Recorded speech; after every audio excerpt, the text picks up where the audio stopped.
Hello there, good evening. Welcome to the Jim Bohannon Show from Westwood One Radio.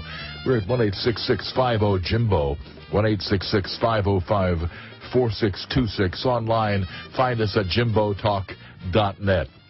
Well, how many tokes over the line is state law going in this country? Now, one state has officially entered the realm of selling recreational marijuana.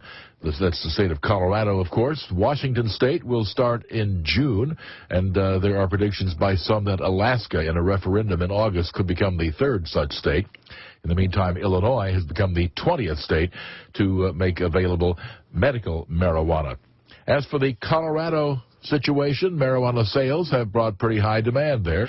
In the company of Robb Kelly, a former chronic alcoholic who got sober and now operates the Robb Kelly Recovery Group online at his name, ROBBKELLY.com, based in Southlake, Texas. Dr. Kelly, good evening. Good evening. How are you this morning? I'm doing fine, thank you. And I'm curious your thoughts about the march forward in terms of the legalization of marijuana. We got quite an earful from Morgan Fox on Wednesday night that it's way overdue, it's about time, marijuana is not only not harmful to you, but it's actually good for you. He did, in fact, say that, and so on and so forth. So I'm curious your thoughts about what seems at the moment like a fairly irresistible trend, and that is more and more states moving in this direction.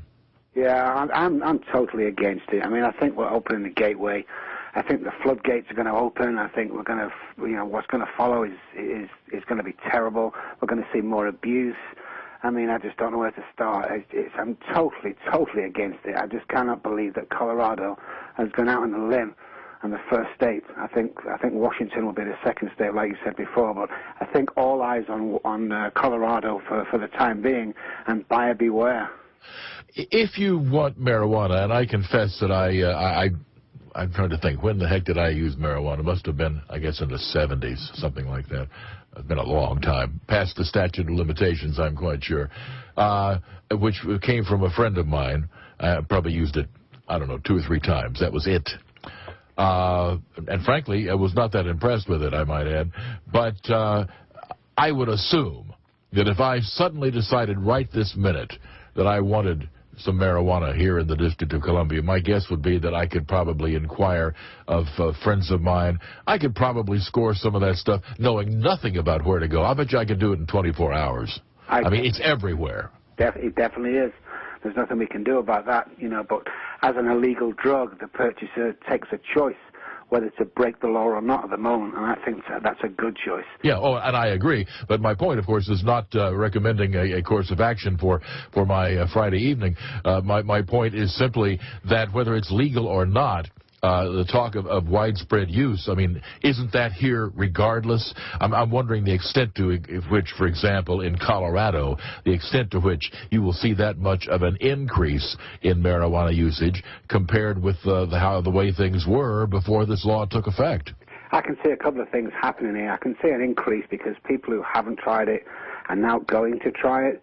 And this is what I would do. If I wanted cannabis, I would go to my local store. I would buy the cannabis for $400 or whatever they're charging an ounce. I would go home, I would smoke that, and then I'd go to my local dealer. I'd get my cannabis from him, and I'd put it in a nice little jar that the shop gave me, and how can the police that? It's impossible. I mean, I'm happy. No wonder I'm happy and screaming from the top of the buildings that it's finally legal. Certainly, there's no question about the fact that you'll be able to do so without fear of interference by the law. Although I am curious about the situation with the feds right now. The word has been put out, okay, just don't mess with it. The voters have spoken. Don't mess with the sales of marijuana. In other words, which would not be a first, I might add, for this Justice Department. The word has gone out to ignore enforcing the law. However, that could change in an instant. I mean, Eric Holder could wake up on the wrong side of the bed Monday morning and say, damn it, we're going to nail every one of those potheads. I mean, he could do that. And so if you take advantage of the Colorado law now and the state of Washington law in June, isn't there always that risk? Probably not a high risk, but, I mean, it could happen.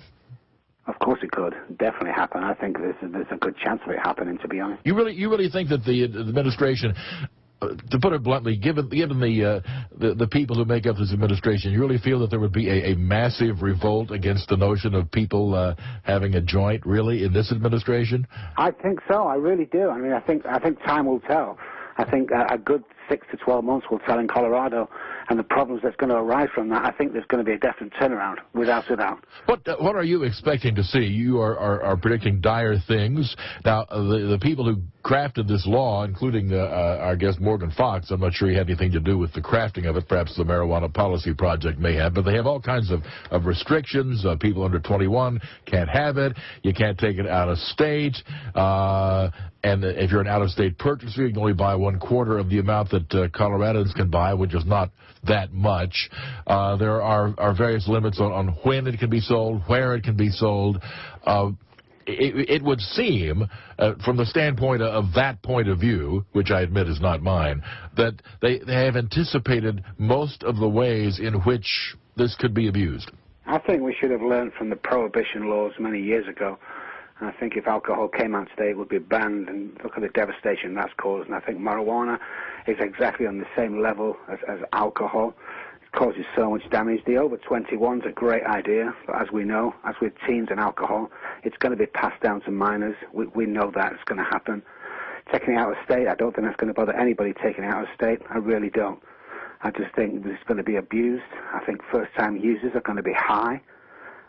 In more ways than one. Sorry about the pun. Oh, it's all right. That one had to come out sooner or later. But, you know, you're making exactly the argument that the pro-marijuana people make, that in terms of prohibition, it is exactly the same circumstance as alcohol, that namely when alcohol was prohibited in the 20s, that there was a widespread base of support from people who wanted to drink. Not all of them wanted to drink to excess, some did, but the point of it was that there was enough opposition to that law that you bred widespread lawlessness, disrespect for the law. You bred a criminal underclass which plagues this country to this day. That's the argument they make, that in fact once a substance reaches a certain level of acceptance, that it is futile to try to prohibit it. And I think that most of the people on the marijuana side would say that, for example, cocaine certainly isn't at that point, or heroin, or LSD, but that marijuana is absolutely at that point. And I'm inclined to agree with them that I'm not sure how much longer you can effectively prohibit the sale of marijuana in this country any more than you could tomorrow reinstitute alcohol prohibition. My argument was, more than the prohibition itself, was the devastation that alcohol has done since the prohibition, since we introduced alcohol back. I mean, it's the third biggest killer in the world. Yes, it is. You've only got to go into any emergency room on a Friday and Saturday night and people coming in. I think we did research about 2 years ago, Methodist Hospital here in Dallas, and I think 98% of people coming through the doors of an ER on a Friday and Saturday night had alcohol intake or drug intake. And if I were to introduce a bill in Congress tomorrow to reinstitute, what was it, the 18th Amendment, whichever one it was, how many votes do you think I could get? I'd tell you right now, I wouldn't get a dozen votes in the House. I doubt I'd get 2 or 3 in the Senate. Yeah, I intend to agree with you. Unfortunately, I have to agree with you there. So, I mean, in terms of practicality, it would seem that would be points to the pro-marijuana side, that I would grant you that for the most part alcohol is not good for you, and I'll be very candid on that front as well. Not only did I try ever so briefly marijuana, but there was a period in my life when I abused alcohol, and it reached the point where I just simply decided I can't do that anymore, and I certainly I'm aware of that problem, and it's not a good thing. But in terms of practicality, to continue to allow this notion that you can actually stop the use of marijuana when you really aren't going to stop the use of marijuana. I don't think we're ever going to stop the use of marijuana. I think it's a losing battle. It is. You know, but the law's the law as it stands at the moment. Like I said earlier, you know, if you decide to break the law or choose to break the law, then on your head be it. I mean, we've got enough drugs out there at the moment in America, such as prescription drugs, which is causing devastation. We don't need another one added to it, surely not. More to come. Stay with us on the Bohannon Show. Robb Kelly, our guest tonight, who achieved sobriety after a long period of alcohol addiction and operates the Robb Kelly Recovery Group online, by the way, at his name, ROBBKELLY.com. And he incidentally hosts a weekly radio program, Talking Sober, on KLIF in Dallas, which happens to be our affiliate there at News Talk 570, 1-866-50-JIMBO, and we'll be back in a moment. Welcome back to the Jim Bohannon Show at 1-866-50-JIMBO, 1-866-505-4626. They are selling recreational marijuana in Colorado. It starts in June in the state of Washington, again, assuming that something terribly untoward doesn't happen in the experiment that is underway in Colorado. And the backers of changes in the marijuana laws say that an August referendum in Alaska could push that state in the direction of being the third state to allow this. Our guest tonight is of the opinion this is not a good thing. He is Robb Kelly, alcoholic in recovery, who operates the Robb Kelly Recovery Group online at ROBBKELLY.com. He provides such services as interventions, consulting, speaking and lecturing, abuse recovery, and life coaching. He has produced a DVD series, Let's Get Back to 98% Success Rate, and again, co-hosts a weekly program, Talking Sober, on News Talk 570 KLIF, our affiliate in Dallas. All right, David calls in from Troy, Alabama. Good evening, David. Yes, sir. And what's on your mind, David?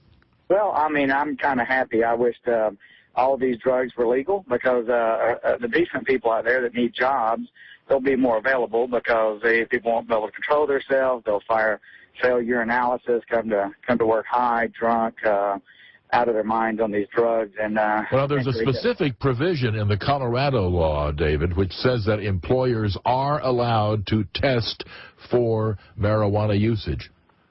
Yes, I mean, most all jobs worth having, have very strict drug policies. You can get fired for not wearing steel-toe shoes, not less coming to work high on drugs or drunk.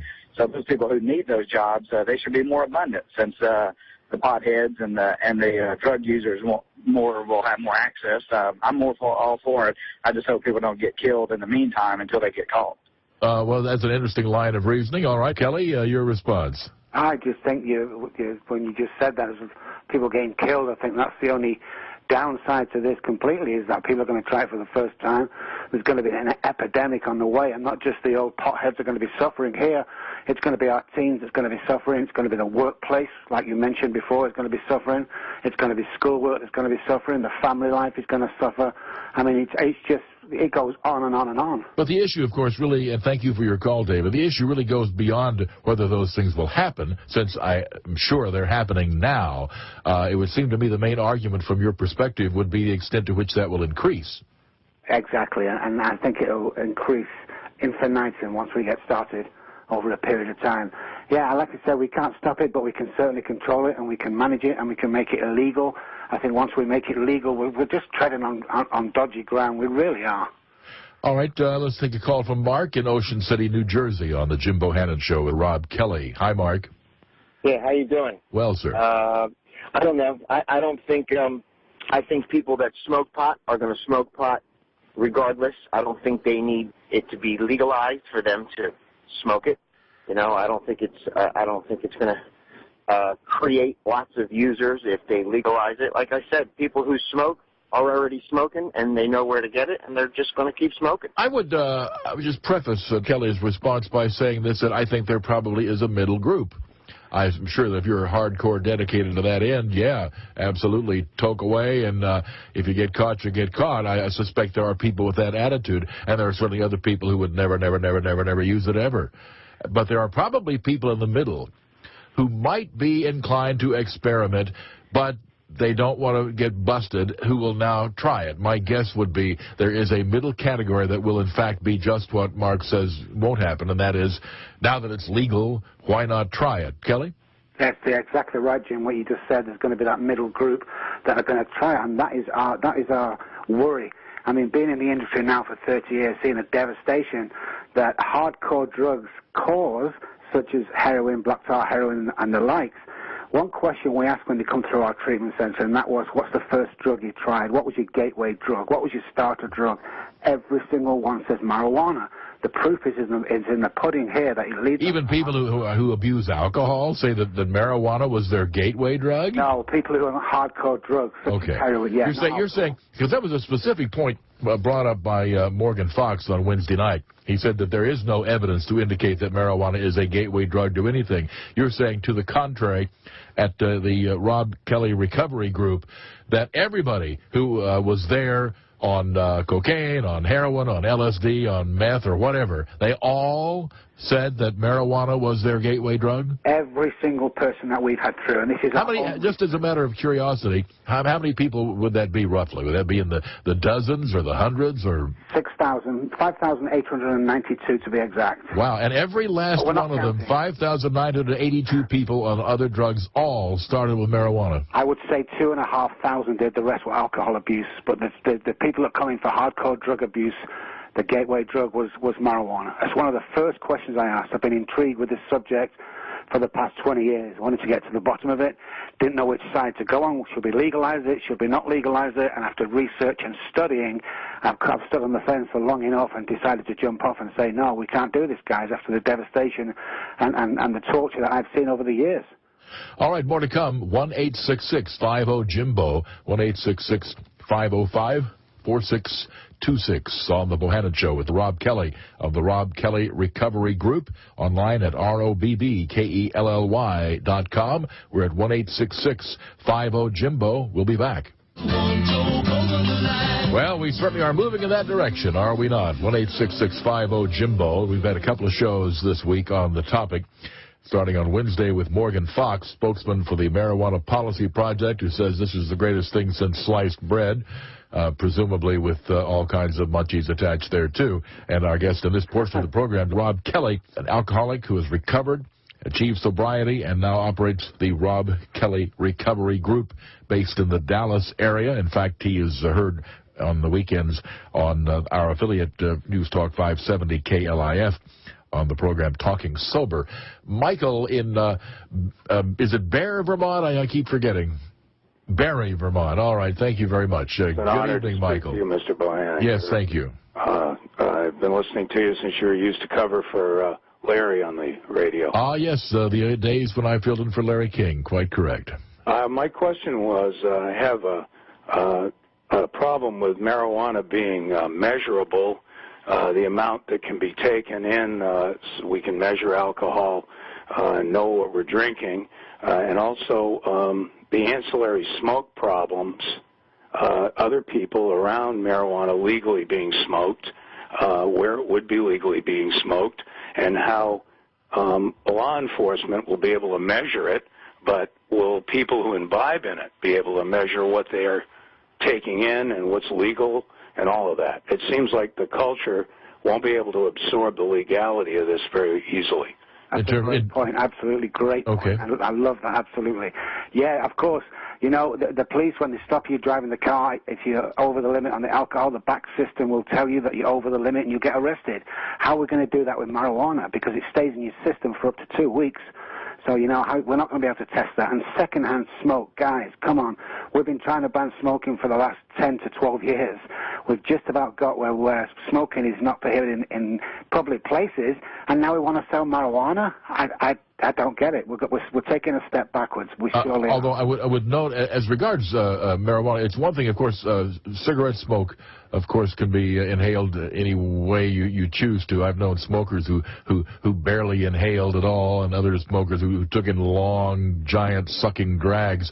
With marijuana, you know, you take in a lungful and you hang on to it, presumably necessary to get the high, but I don't know the extent to which just casually inhaling, let's say, smoke from somebody in the same room, in fact, has that much impact on you, either in terms of A, getting high, which my guess would be not much at all, if any, or B, therefore making you susceptible to, let's say, being arrested for marijuana use. I don't know. I would assume that you might have an idea, Kelly. I'm not too sure on the legalities of that, but I know for a fact in my early days, I'd be around people, as a musician, I'd be around people who were smoking pot in the changing rooms, and I would get slightly high of just them doing that. So I know it must transfer. It has to. It did for me. Well, all right, then, very good. I bring no experience to that particular subject. 1-866-50-JIMBO, 1-866-505-4626. So the point that was made by that caller was that it will be well nigh impossible to enforce, let's say, traffic infractions, driving while impaired with marijuana. What do they do now? I mean, it's an offense now, and that hasn't changed in this regard. Is the obviously, again, breathalyzers, and you can get a pretty precise level of how much alcohol you've taken in. But currently, if you're stopped for some infraction, is there anything like a breathalyzer test for marijuana? And second, can it at all measure quantity? The only thing we've got at the moment is a blood test, unfortunately, and the eye test, on the spot eye test, which can tell by the flickering of the eyes, but it's the blood test only. So the police officer at the scene has to make a concerted decision there and then whether he thinks you're over the limit or not to actually arrest you and take you in for a blood test. I just think that puts a lot of pressure on the police officers for them to determine that. Well, obviously, if you're talking about a whole lot more people having to be taken in. You're talking about a lot of time consumed by the police, a lot of lab expense and the like. If, in fact, there is a huge increase in the number of suspected marijuana drivers, let's say, marijuana-using drivers in Colorado, I can easily see how the police could be overwhelmed. Definitely. I mean, where do we draw the line? That's what I'd like to ask. Maybe your listeners out there can help us out there, because I don't know where we draw the line, because it's definitely going to be a problem, definitely. Let's put it this way. You indicated that in the beginning you were not sure on the subject, but your experiences at the Robb Kelly Recovery Group indicated you feel it's a strong gateway drug. What would you do if you were the czar of drugs and your word was law, and you could make policy that you thought was in the best interest of the country? Given the fact that it's out there and flat-out prohibition is not going to stop it, what would you do? I'd go back to what we were doing a couple of weeks ago, and that is just make it illegal to possess it, and make it illegal to carry it, and even put a stipulation on the amount we carry, which some states do. If it's under a certain amount, it's personal use, and they throw a blind eye. Even that is better than just making it legal. Even given the fact that our prisons and jails are clogged with people there for this offense? I think, it's one of them arguments, who's going to win in this argument? I have no idea. Well, it's worth thinking about. I mean, let me put it this way. Given the extent to which it clogs up our institutions of incarceration, should there be another way to treat it? I mean, I don't know, mandatory treatment facilities or home ankle bracelets? I think that is a valid argument. I would grant you it's not an overwhelming argument. Oh, there are too many people in jail, so we've got to make it legal. But nonetheless, it's something worth considering. Would incarceration be the appropriate punishment, or would fines or home incarceration, home confinement be a better solution for some of these cases? I think we start on a tier system. You get caught the first time, you get a large fine, a very, very large fine. And you get caught the second time and you go to jail. And you get caught the third time when you come out and you've got a serious problem, maybe go to treatment. I mean, there must be some sort of tier section we can put in to match this, because I'm with you all the way, Jim. Well, we take these people with marijuana, we stick them in jail, the jails get crowded, cost the taxpayer thousands and thousands of dollars a year out of their own wage packet to pay for this. So there's got to be a happy medium. My happy medium is completely stay on the illegal side of it. Those who get caught with marijuana, put the tier system in, fine them heavily straight away, even ban them from driving. Take away their luxuries, and they'll soon listen.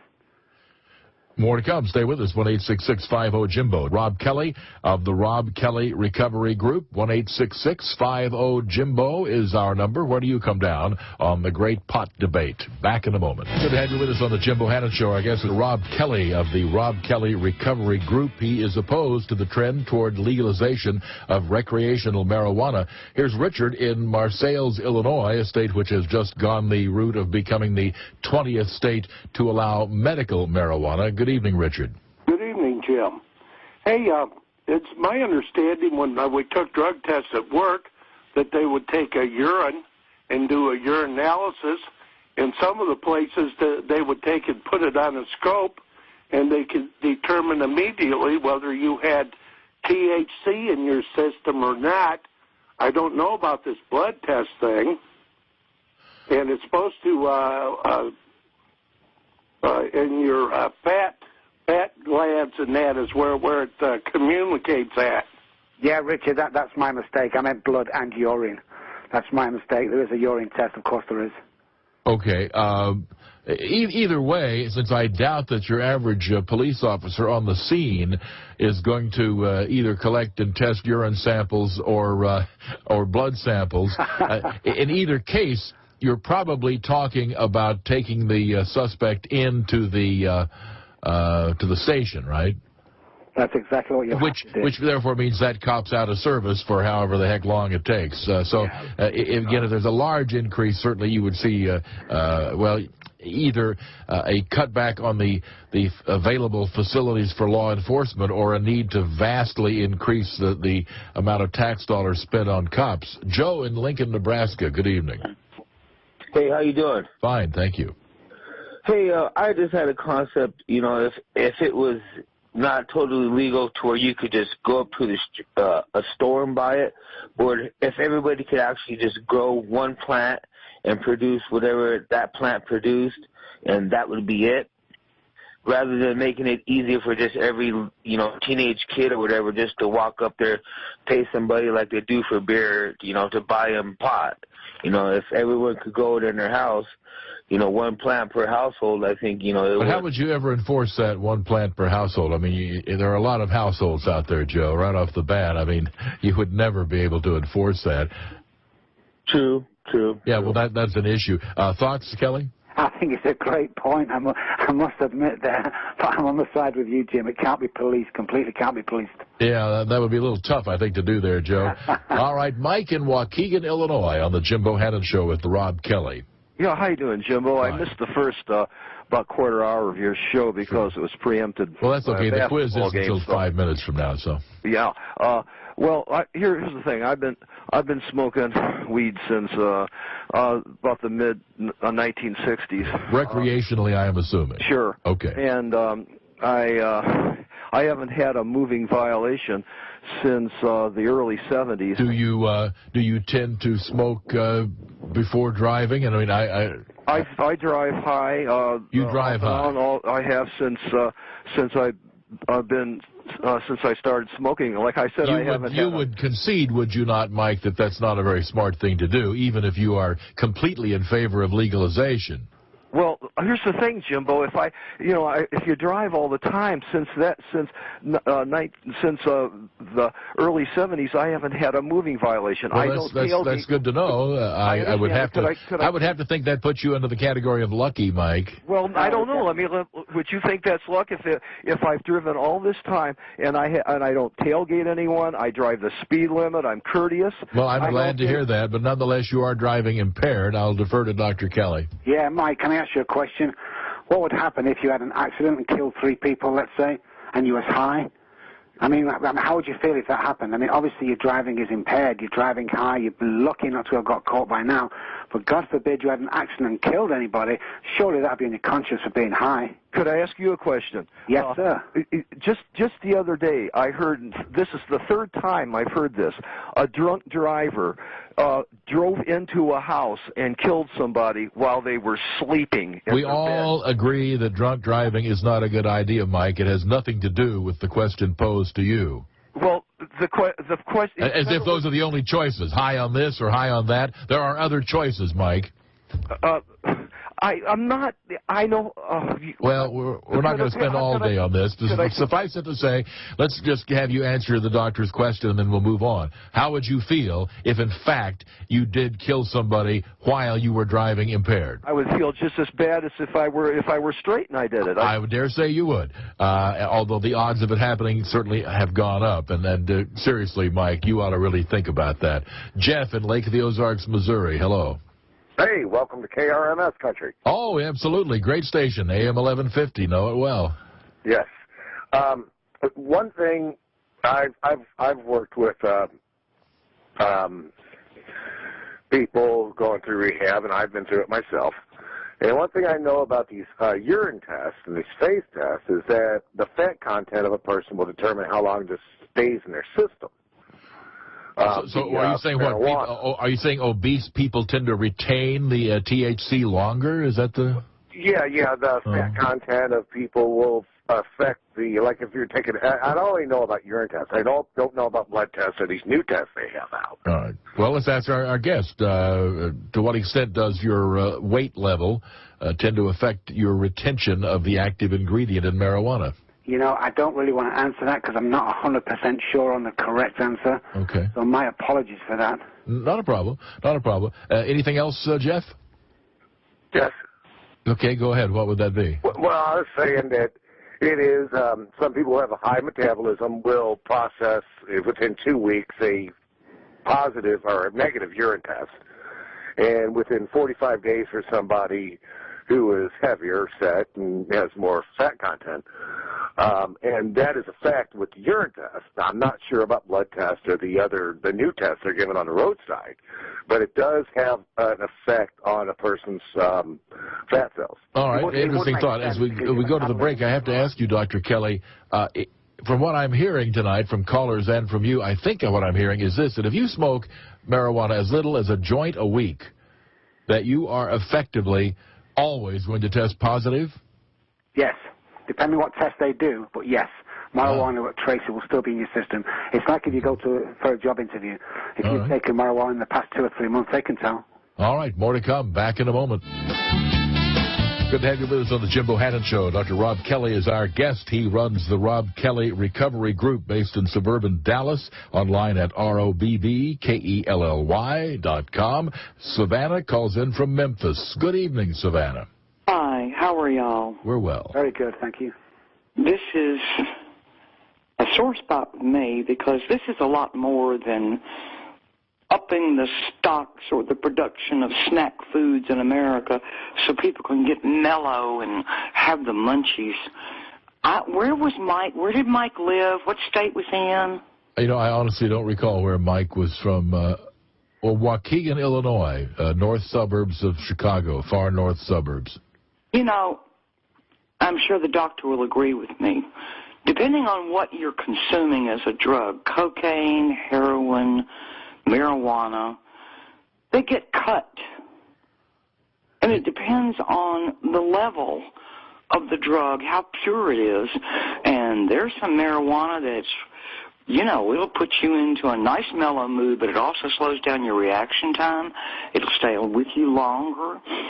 Same thing with heroin. People who take straight heroin, my gosh. And cocaine, we know they cut drugs. Mike probably is smoking some really cheap marijuana. He's not getting top-grade Acapulco Gold. I'm against people driving under the influence of marijuana. I saw enough of that when I was in college. So is everyone with an ounce of sense, and I'm sorry, Mike, but that certainly would include you. Regardless of where you stand on the issue of legalization, driving while impaired, I don't care how lucky you've been, is just dumb. Thoughts on what Savannah had to say, Dr. Kelly? Yeah, I think I agree with Savannah. You know, they are cut terribly by the time the end user gets it, depending on how far down the chain you've gone. The only thing I will say positive for legalizing cannabis is at least you know what you're getting when you go to your store. That's the only positive point I have on this show, I must admit. But great point, Savannah. Thank you. And smoking causes cancer. Yes, that's another issue that's worth coming up. Again, this Morgan Fox from the Marijuana Policy Project offered the view that there's no indication that ingesting marijuana smoke, in fact, causes cancer. None whatsoever, which I must say, I asked him, how could you possibly take in smoke and hold it for a long time? If casual smoking hurts your lungs, how could that not? Exactly, and I think in the next 10, 20, 30 years, there's going to be a turnaround, guys, just like there is on smoking. Just like there is on smoking. They said you couldn't get cancer in the early days of smoking. It was hip to do so. Of course, terrible devastation it's caused. It's the same thing with marijuana. You know, it's not just the legalization. It's not just the pot users. It's not just the kids getting hold of this. It's the long-term damage to our health that we're doing. More to come, and we thank Dr. Robb Kelly for being with us on the Bohannon Show. Again, his website, ROBBKELLY.com. This debate ain't going away, I guarantee you, folks. I'm Jim Bohannon, and this is Westwood One.